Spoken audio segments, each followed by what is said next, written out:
Saya punya guru bercerita bahwa suatu saat dia pernah ikut kepada gurunya. Gurunya bernama Al-Habib Abdul Qadir bin Ahmad As-Saqqaf. Namanya Habib Abdul Qadir. Habib Abdul Qadir ini ulama besar, tinggalnya di Jeddah di Saudi Arabia. Suatu waktu beliau berdakwah di satu tempat bersama guru saya tersebut. Guru saya duduk di belakang, Habib Abdul Qadir duduk di depan. Diundang makan di satu tempat. Orang yang muhibbin, pecinta kepada ulama, mengundang mereka untuk datang ke rumahnya. Maka Al-Habib Abdul Qadir menerima undangan tersebut. Dengarkan kisah ini, kisah menarik, kisah yang menunjukkan kepada kita bagaimana para ulama di dalam berdakwah di jalan Allah. Maka ketika Al-Habib Abdul Qadir bin Ahmad diundang ke tempat tersebut, beliau datang menerima undangan tersebut. Beliau tidak pilih-pilih, yang ini orang kaya, yang ini orang miskin, yang ini orangnya beruang, yang ini tidak beruang, ya. Nggak lihat-lihat, yang ini beruang atau bukan beruang, nggak dilihat. Maka beliau datang. Beliau menghampiri rumah tersebut, dibukakan oleh sahibul bait. Beliau turun, beliau makan, beliau memberikan tausiah di tempat tersebut, membacakan ayat Al-Quran, membacakan hadis-hadis baginda Rasul sallallahu alaihi wasallam. Selepas makan siang tersebut, beliau pun izin pulang.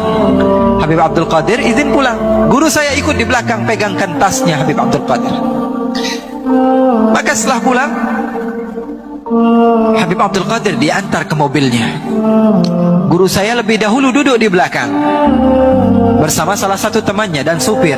Di depan Al-Habib Abdul Qadir, sebelum beliau duduk, sebagaimana biasa tuan rumah memuliakan tamu, beliau bukakan pintu mobilnya. Habib Abdul Qadir masuk, lalu ditutup oleh sahibul bait.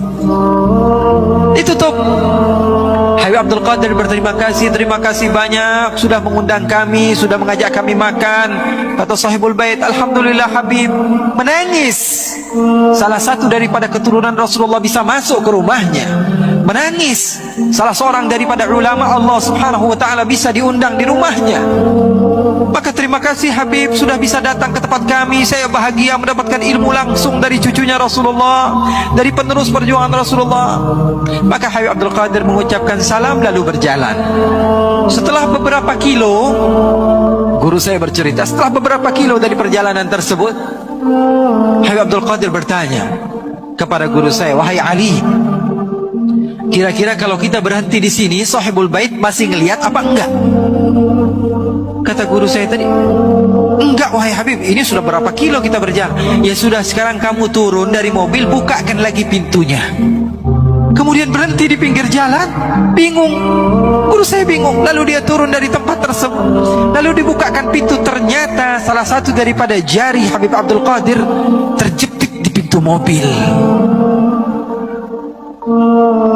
Banyak darah di pintu tersebut.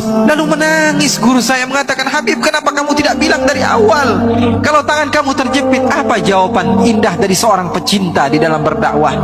Dia katakan, kalau saya buka dari awal, sahibul bait yang tadinya senang menjamu saya akhirnya merasa sedih karena telah menyakiti diri saya.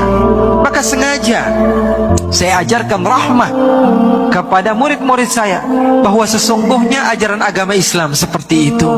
Dibukakan pintunya, ternyata tangannya semuanya berdarah. Beliau tidak mau orang yang tadinya sudah berbahagia tiba-tiba rusak moodnya gara-gara kelakuan yang dia buat. Maka Habib Abdul Qadir mengajarkan rahmah kepada umat di dalam berdakwah. Begitulah para salafus saleh.